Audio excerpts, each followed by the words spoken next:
Clear করে দাও, আমার মেইন ভোকালটা আর একটু চিকন করে আর একটু এ করে দাও, কড়া করে দাও। চৈতন্য মহাপ্রভু, শোনা যাচ্ছে তো? চৈতন্য মহাপ্রভু জীব উদ্ধারণে ব্রতী হয়েছে। একটু লক্ষ্য রাখবেন, কেউ কথা বলবে না, এদিকে বাচ্চাদের হচ্ছেই বন্ধ করবে। আমরা যদি একটু মন দিয়ে শুনি তাহলেই আমাদের রাত্রি জাগরণ সার্থক হবে, আমাদের ভজন পূর্ণ হবে। আজকে একেতেই মাসের প্রথম দিন এমনি ভজনের দিন, প্রতিটি মাসের প্রথম দিনটা ভজনের শ্রেষ্ঠ দিন। তারপরে আবার মহাতীর্থ ধাম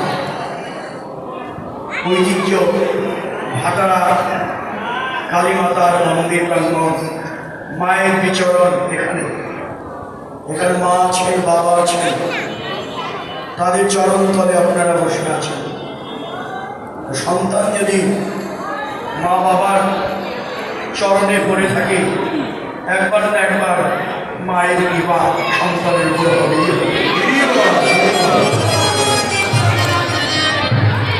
তাহলে আজকে এখনকার যে সময়টি, এটা প্রদোষকাল, ভগবানের রূপ বর্ণনা, তার সঙ্গে অনুরাগ মিশ্রিত। শুধু রূপ নয়, সঙ্গে অনুরাগ আছে। রূপ যোগ অনুরাগ, রূপানুরাগ। একদিকে রূপের কথা হবে, পাশাপাশি অনুরাগের কথা হবে। শুরুটাকে এনে চৈতন্য মহাপ্রভু গঙ্গার তীরে ভক্তদের সঙ্গে হরিনাম করছে। কৃষ্ণ নাম করতে করতে ভাবে বিভোর হয়ে ওই সুরধ্বনি গঙ্গার তীরে ধুলায় গড়াগড়ি দিয়েছে। কখনো কৃষ্ণ বলে কাঁদে, আবার কখনো কৃষ্ণ বলে ধুলায় গড়াগড়ি। গৌরের রূপটা এখন কেমন হয়েছে? একদিকে তার সর্বাঙ্গে ধুলা মারা। ওই যে এর আগে আপনারা শুনেছেন উত্তরাগোষ্ঠে গৌরচন্দ্রিকায় ধুলায় ধূসর অঙ্গ গদগদ। আমার গৌরধনী ধুলায় গড়াগড়ি নিয়েছে, সর্বাঙ্গে ধুলা লেগে আছে, আর কণ্ঠ গদগদ রূপ হয়ে আছে। সাত্বিক ভাব আপনার দেহে যখন সাত্বিক ভাবে উদয় হয়, অর্থাৎ সহজ ভাষায় যদি বলি, আপনি কিন্তু অনেকক্ষণ কাঁদেন, যেভাবেই কাঁদুন না কেন, পরে কিন্তু কথা বলা যায় না, কণ্ঠটা গদগদ হয়, কথাটা স্পষ্ট বলা যায় না। এটা হলো সাত্বিক ভাবের বিকার। মহাপ্রভুর কণ্ঠ গদগদ, কৃষ্ণ বলে কেঁদেছে, ধুলায় গড়াগড়ি দিয়েছে, ধুলা মাখা অঙ্গ, নয়নের জলে বক্ষের বসন সিক্ত। সব মিলিয়ে গৌরের মধ্যে এমন এক রূপের প্রকাশ ঘটেছে, একবার যে ওই রূপ দেখেছে তার হৃদয়ে কৃষ্ণ প্রেমের উদ্দীপন ঘটেছে। নদিয়ার এক নাগরিক সুরধ্বনি গঙ্গায় জল আনতে গিয়ে দেখেছে ওই রূপ মাধুরী। ওই রূপ দেখার পর এসে নদিয়ার অন্যান্য নাগরিকদের ডেকে ডেকে বলছে, নাগরিকরে তোরা আমার কাছে আমি তোদের কাছে এক রূপের কথা বলব। আহা মরি মরি, কি রূপ মাধুরী! আমি এই এখনই দেখি যে রূপ আমি দেখেছি সেই রূপের কথা আমি তোদের কাছে বলব। কিন্তু জানিস ওই রূপ দেখেছে নয়ন আর বলবে বদন। রূপ দেখেছে নয়ন, যে দেখেছে সে তো কথা জানে না, নয়ন তো কথা বলতে পারে না। আর যে ওই রূপের কথা বলবে এই বদন, সে তো ওই রূপ দেখে না। কি রূপ দেখেছে নয়ন, সে কথা জানে না, আর যে বলবে বদন সে ওই রূপ দেখে না। দেখেছে নয়নে, বলবে বদন। তবে নাগরীরে, এই নয়ন আর বদন একই দেহের দুটি ইন্দ্রিয়। 10টি ইন্দ্রিয় তো আমাদের, 5টি কর্মেন্দ্রিয় আর 5টি জ্ঞান ইন্দ্রিয়, আর অন্তর ইন্দ্রিয় হচ্ছে মন। প্রতিটি ইন্দ্রিয়ের রাজা হচ্ছে মন। এই যে আপনার ইন্দ্রিয়গুলো এখন, যদিও আপনি এখানে বসে আছেন, ভিতরের যিনি রাজা মন যদি এখানে না থাকে, এখানে বসেও কোনো লাভ হবে না। মনটাকে নিবিষ্ট করতে হবে, মন সবার একই দেহে তারা বিরাজ করছে তো, নয়ন আর বদন। সঙ্গে হলো মন। তোরা মন দিয়ে শোন, হৃদয়ের অনুভূতি দিয়ে শোন, আমি বলবো। শুনতে শুনতে যদি তোদের কর্ণ ধন্য হয়, কর্ণ দিয়ে তো শুনবো, শ্রবণ ইন্দ্রিয়, এটা কান, শ্রেষ্ঠ ইন্দ্রিয় শ্রবণ। নববিধা ভক্তির মধ্যে আমার শ্রেষ্ঠ শ্রবণ, তারপরে হলো কীর্তন। আগে শ্রবণ করো, এই আপনারা শুনছেন। কানের ভিতর দিয়া মরমে বসেছে গো, আগুন করিল মন। এগুলো শুনতে হয়, ধারণ করতে হয়। কিন্তু শ্রবণ যদি না হয়, আমি এই যে কীর্তন, শ্রবণের পরে বললো কীর্তন। আপনি যখন আমার কথাগুলো শুনছেন, আমার বদন থেকে এই লীলা অমৃত শুনছেন, শোনার পরে আপনিও কীর্তন করছেন, যখন হরিধ্বনি দিচ্ছেন, হৃদয় গৌর প্রেমানন্দ।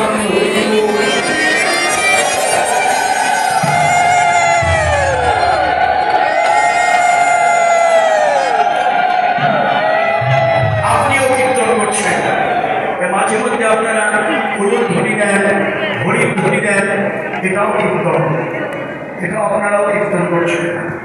আমাদের শ্রবণ ইন্দ্রিয়, শুনলেই মঙ্গল হয়। এই কথাগুলো শুনলেই মঙ্গল। ভাগবতে কি বলে জানেন? শ্রবণ মঙ্গল। এর আগে কি বললো ভাগবত? তব কথামৃত তত্ত্ব জীবন কবি ভীরিত কর্মশাপ শ্রবণমঙ্গলম শ্রীমদ ভক্তি গৃহ্ণন্তি দেববিদাজন। তব কথামৃত,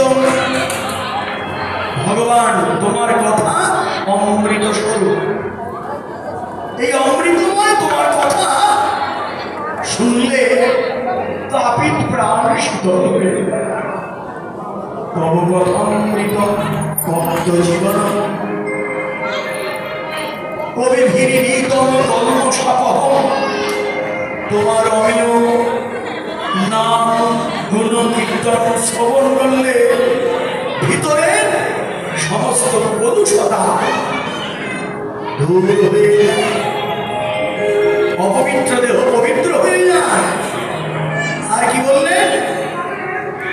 শ্রবণ মঙ্গল, তোমার কথা শুনলেই মঙ্গল হয়, শুনলেই মঙ্গল। তোমার কথা যদি জীবনে পালন হয়, মহামঙ্গল।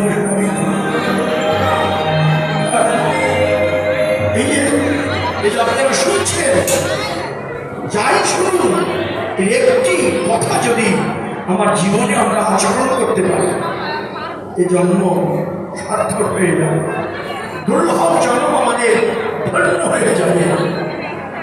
তার নামের এত মহিমা, অপবিত্র দেহ পবিত্র হয়ে যাবে, হরিনামের এত মহিমা।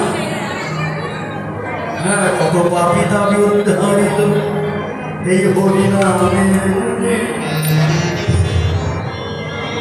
নারদ যখন ওই কোথায় গেল, যৌনপুরীতে গেল। হ্যাঁ, এটা নারায়ণই পাঠিয়ে দিয়েছে, তুমি যমের আওয়ায় যাও। যমের পুরীতে তো পাখিরা বাস করে। নারদ শুনতে যায় নামের মহিমা, এটা নারায়ণ পাঠিয়ে দেয় যমের বাড়ি। প্রথমে ব্রহ্মার কাছে গেল, এরপরে শিবের কাছে গেল, কেউ বলল না। শেষ পর নারায়ণ বলল, তাহলে তুমি একটু যমের বাড়ির থেকে ঘুরে এসো, এরপরেই আমি বলি। নারদ যখন যমের বাড়িতে গেল, যমরাজ ধর্মরাজ দাড়িপাল্লা নিয়ে তো তিনি বসে আছেন আমাদের মাপকাঠির জন্য। নারদ, তুমি এসেছো আমার রাজ্যে,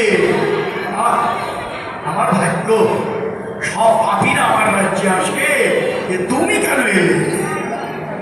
নারদ বললেন, আমি এলাম তোমার রাজ্যটা আমি ঘুরে দেখবো। এই এদিকে দিদিরা, আমি তো পিছনে তাকাতে পারছি না, সামনের দিকে আসতে হবে, সামনের দিকে আসতে হবে, তাহলে আমি এক মুখে একদিকে চমৎকার আমাদের কাজী সাহেব, আমার মহাপ্রভু এই কাজীদের উদ্ধার করেছিল, তো এই জন্যই মহাপ্রভুর সম্বন্ধে তার জানা, এই জন্য ছুটে আসবে।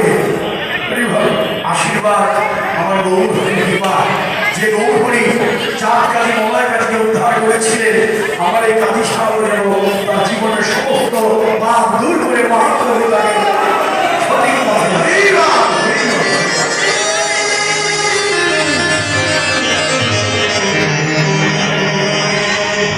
যে কথা বলছিলাম, হ্যালো, যে কথা বলছিলাম, কে কি বলছিলাম,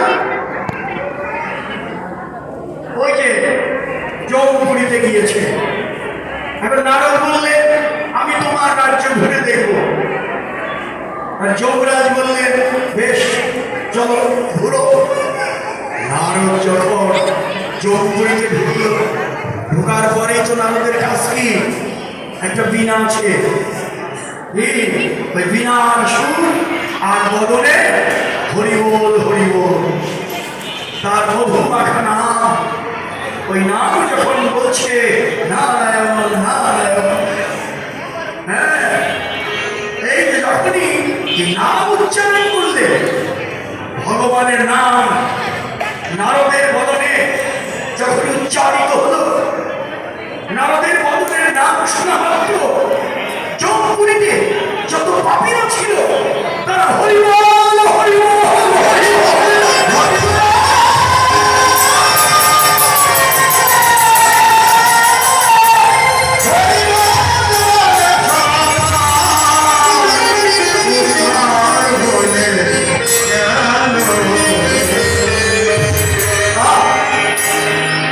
সবাই উদ্ধার হয়ে যেতে লাগলো। যমরাজ দেখবে সর্বনাশ, একই সব দিকের পাখিরই উদ্ধার হয়ে গেল, একদিক পাখি। ফিরে যাও, চলে যাও, একরকম নারদকে ফিরিয়েই দিল। সবাই যেন উদ্ধার হয়ে যায়, আমি কাঁধে নিয়ে রাজত্ব করব। নারদ ফিরে গেলেন ওই যে নারায়ণের কাছে। নারায়ণ তখন নারদ এসেছ, আজকে আমি তোমাকে নামের মহিমা শোনাবো। নারদ তখন দুই নয়নের জল ছেড়ে দিল, নারায়ণের দুই চরণ জড়িয়ে ধরে বলল, প্রভু আমি আর শুনতে চাই না নামের মহিমা, তোমার নামের এত মহিমা যে কোনো পাপীর কানে এই নাম যদি প্রবেশ করে, পাপীর জীবনের সমস্ত পাপ ক্ষমা হয়ে যায়।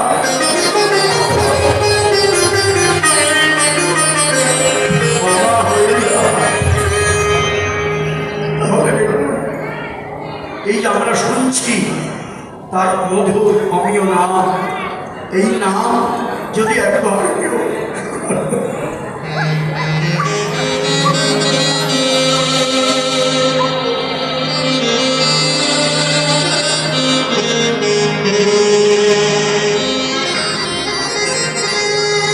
তাহলে এমন মধুর অমীয় নাম, তাই ভাগবত জানালেন তবগতম পরিতম তত্ত্ব জীবন কবি ভীত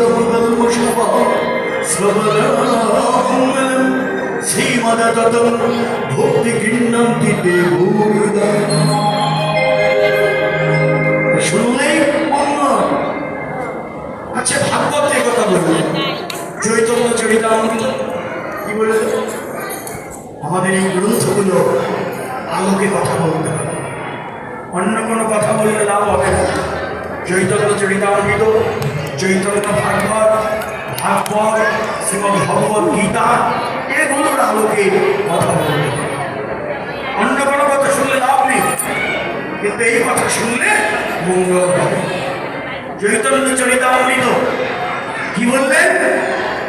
আজও বুঝিবে না যে শুনিতে শুনিতে সে অদ্ভুত চৈতন্য চরিত বুঝিবে রসের রীতি হইবে পরম প্রীতি শুনিলে হইবে বড় হৃদ।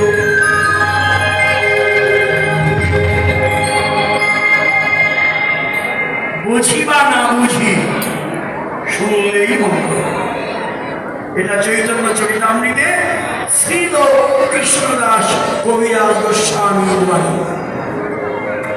আমি বুঝি বা না বুঝি, শুনলেই মঙ্গল। হ্যাঁ, এই জন্যই আমরা এখানে আসি, সাধুর সঙ্গ করি, তার নাম লীলা গুণ কীর্তন শ্রবণ করি। হ্যাঁ, এটা আমাদের ভজন, শ্রবণ কীর্তন, শ্রীপাদ সেবন, বিষ্ণু স্মরণ, সক্ষম দর্শন। এমনি করে এগিয়ে যেতে যেতে জীবনের শেষাংশে গিয়ে, পরিসমাপ্তিতে গিয়ে ভগবানের চরণে আত্মনিবেদন।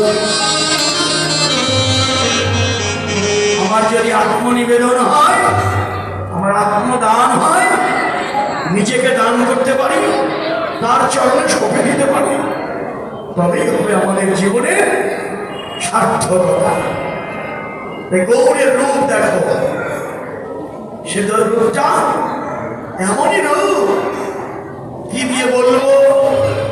নাগরী রে আমি বাড়ি আনি ভারে যাই, সুরধ্বনি দিতে বাড়ি আনি ভরে যাই, সুরধ্বনি তীরে আমি আনি বারে যাই, সুরধ্বনির তীরে বাড়ি আনি বারে যাই, সুরধ্বনি তীরে বাড়ি আনতে গেলাম, বাড়ি আনতে গেলাম, আমি বই আনতে গেলাম, বাড়ি আনতে গেলাম। বাড়ি মানে জল বা পানি, যেটাই বলি। বাড়ি অর্থ জল, জল আনতে গিয়েছি। এদিকে আসো, পিছন থেকে বললে কি হয়?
ষোলো গলায় পুরনো কখন দেখেছে?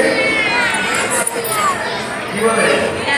ষোলো গলায় দেখা যায় প্রতিপদে। কি প্রতিপদের চাঁদ কি দেখা যায়? দ্বিতীয় থেকে চাঁদের একটু দেখা, কিন্তু আমরা প্রতিপদের চাঁদ দেখতেই পাই না। চাঁদ কিন্তু নেই না, কিন্তু আমরা দেখতে পাই না। তাহলে ষোলো গলা এক গলা যদি বাদ হয়, পুরোনো গলা চাঁদ আমরা দেখব। আর একটি গলা কোথা দিয়ে দেখবো? ওই দিকে আছে। আর এক গলা চাঁদ দেবাদিদেব মহাদেব তার কি আছে না মধ্যচন্দ্রের সরু করে একটি চাঁদ আমার বাবার কাছে আছে। হ্যাঁ, ওটা যদি চোখ করে দেখার শক্তি থাকে তবে ষোলো গলায় দেখা যায়। কিন্তু আমার গৌর হরিকে এক বাক্যে বললেন ষোলো গলা সফল হয়। এর যুক্তিটা কি জানেন? ষোলো গলা কেন, চাঁদ কেন? কৃষ্ণ জন্মাষ্টমী, অষ্টমী দিনে জন্ম নিয়েছে, জানেন তো না? রাধারানীর জন্ম রাধা অষ্টমী, এটা অষ্টমী দিনে। কৃষ্ণের জন্ম অষ্টমীতে, রাধার জন্ম অষ্টমীতে। মানে গৌরের জন্ম ফাল্গুনী পূর্ণিমা। পূর্ণিমায় না? তাহলে গৌরকে আমরা জানি রাধা আর কৃষ্ণ মিলে হল গৌর। এই যে জানি রাধা আর কৃষ্ণের মিলিত বিগ্রহ গৌর। গৌরের মধ্যে রাধা আছে, কৃষ্ণ আছে। তাহলে তিনি কেন ষোলো গলায় পূর্ণ হলেন? ওই একটাই কথা, রাধার আট, কৃষ্ণের আট। হাতে হাতে মিলে কি হলো? ষোলো হয়ে গেল। রাধা কৃষ্ণ মিলে গৌর হলো। রাধা আট, কৃষ্ণের আট, ষোলো গলায় পূর্ণ হয়ে আমার নদী আর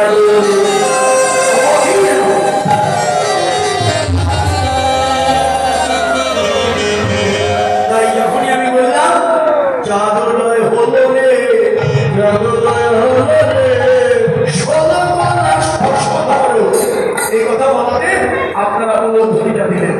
চমৎকার।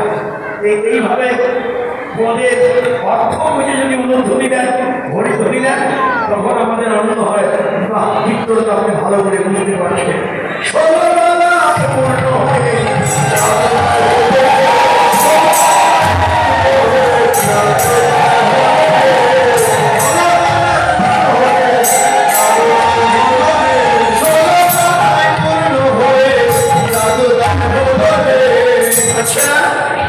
চাঁদের জ্যোতিটা কেমন? কাঞ্চন চিনিয়ায়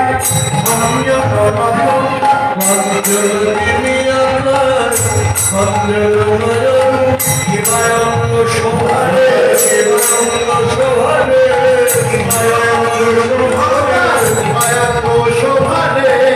কাঞ্চন চিনিয়ায় শোভারে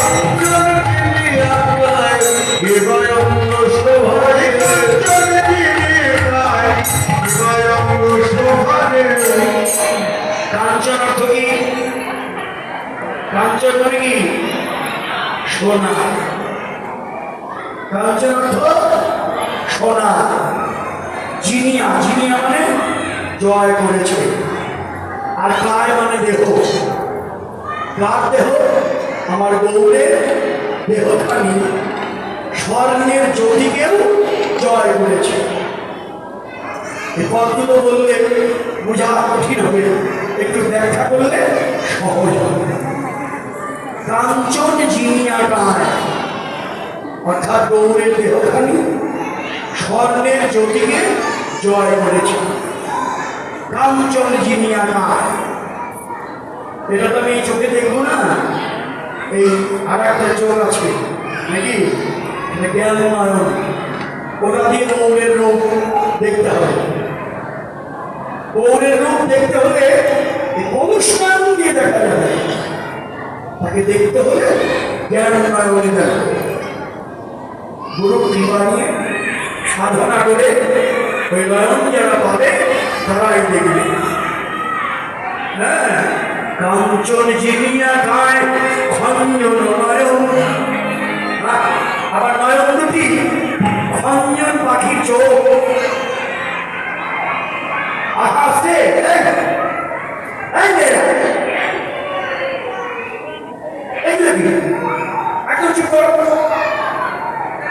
খঞ্জন পাখির চোখ, খঞ্জন পাখি, এটা আমিও দেখিনি, কিন্তু আপনারা দেখেছেন কিনা তাও জানি না। তবে কবি বললেন খঞ্জন পাখির চোখ দেখতে বড় সুন্দর, গৌরের নয়ন দুটি তার চেয়েও সুন্দর। এই জন্য তুলনা করা যায় না, ঠিক দর্শনে মিলাতে চাইছেন। বা চোখগুলো তো সুন্দর, অনেকে বলে নয়নের চাকরি সুন্দর। কাঞ্চন জিনিয়া গায় খঞ্জন নয়ন। এই রূপের কথা বলার পর অনুরাগ এলো। অনুরাগে কি বললেন?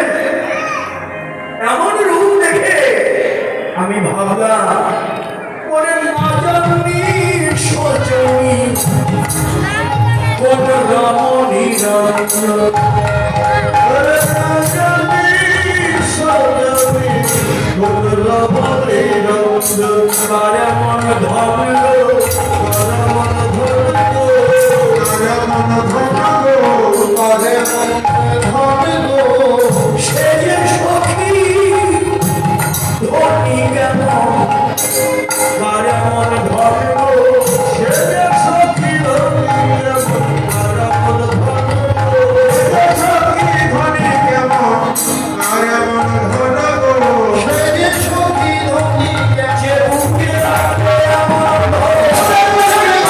বুকে রাখে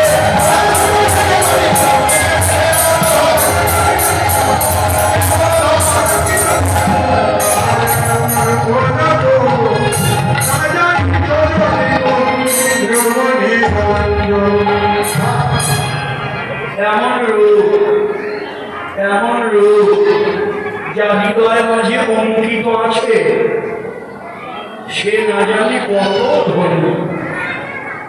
কোটি কোটি টাকা থাকলে তো তাকে আমরা ধনী বলি, কিন্তু আমার ভক্তি শাস্ত্রে এই জগতে কোটি টাকার মালিককে ধনী বলে না। ধনী বলে তাকে কৃষ্ণ প্রেম ভক্তি ধনে যারা ধনী, শ্রেষ্ঠ ধনী তারা। ভক্তি ধনে ধনী হও, তোমার টাকা পয়সা থাকুক, আত্মহংকারী হয়ে ওঠে, মাধুর্য দিয়ে ঢেকে রাখো, মাথাটা নিচু করো, অহংকার করে মাথা উঁচু করে চলে যেও। একজন বৈষ্ণবকে দেখলে, একজন বয়োজ্যেষ্ঠকে দেখলে একটু প্রণাম করো, আশীর্বাদ পাবে। আমার মাথা নত করে তাহলে তোমার চরণ ধোবার হবে। এটা রবীন্দ্রনাথের কথা।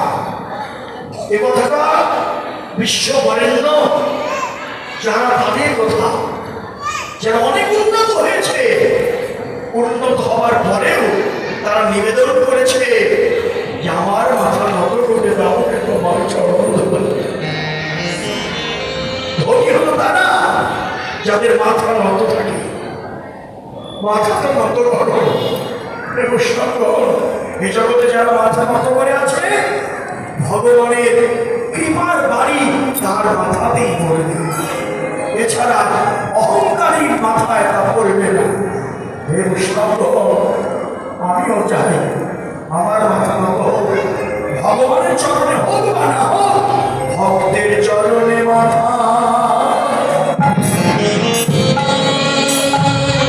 আমি পেতে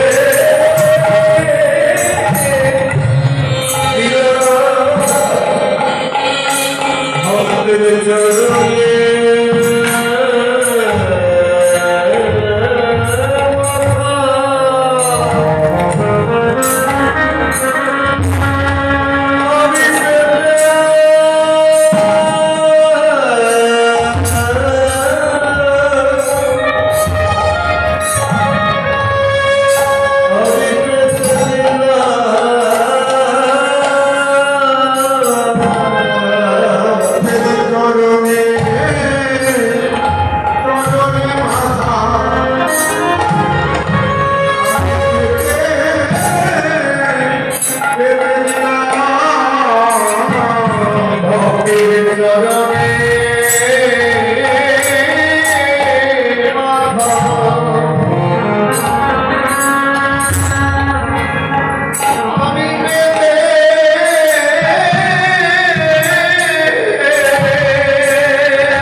তার বাড়িতে এত চমৎকার অনুষ্ঠান করে বানিয়াজুড়ি, তার বাড়ি মানিকগঞ্জ বানিয়াজুড়ি। পবিত্রতা এসে প্রণাম করে গেলেন। পবিত্রতা কি যে আনন্দ করে, আপনাদের আগাম নিমন্ত্রণ জানিয়ে দেই। এই তো মাঘ মাসে ডিসেম্বরের 26 তারিখে লীলা কীর্তন। আপনি ভাবতে পারবেন না তার আগে নাম কীর্তন আছে, যে 2 দিন নাম কীর্তন হয়। এই পবিত্রতা এসছেন, আমরা প্রতিবার তার বাড়িতে যাই, মিলে যাই। এত আনন্দ, এত ঐশ্বর্যের মধ্যে থেকে সে যে কি আনন্দ, যদি আপনাদের চরণ ধুলি পায় সে আরো মহানন্দ পাবে। আপনারা চরণ ধুলি দান করবেন আর পবিত্রতাকে আশীর্বাদ করবেন। সে যেন এমনি ভালো থাকে, দীর্ঘায়ু লাভ করে, সারা জীবন যেন সাধুগুরু বৈষ্ণবের চরণ ধুলি তার মাথায় রাখে। আপনারা কৃপা করবেন। আমার খুবই আনন্দ হয় যে হ্যাঁ বাহ, এটা আমাদের বসুন্ধরা নাম শুনলেই তো আমরা আনন্দেরই হই। সভাপতি বসুন্ধরা পূজা কমিটির আসন্ন যে পূজা হচ্ছে, ওই কমিটির সভাপতি সহ চলে গেছে। হ্যাঁ, আপনারা কি বলবো আর, আশীর্বাদ করুন আমাদের দাদাকে, যে বসুন্ধরায় তারা যেভাবে আছে মায়ের কৃপা নিয়ে সভাপতি হয়ে যিনি আছেন, আপনারা সাধু বৈষ্ণবের চরণ ধরে তাদের দান করুন। সবাইকে সশ্রদ্ধ প্রণাম।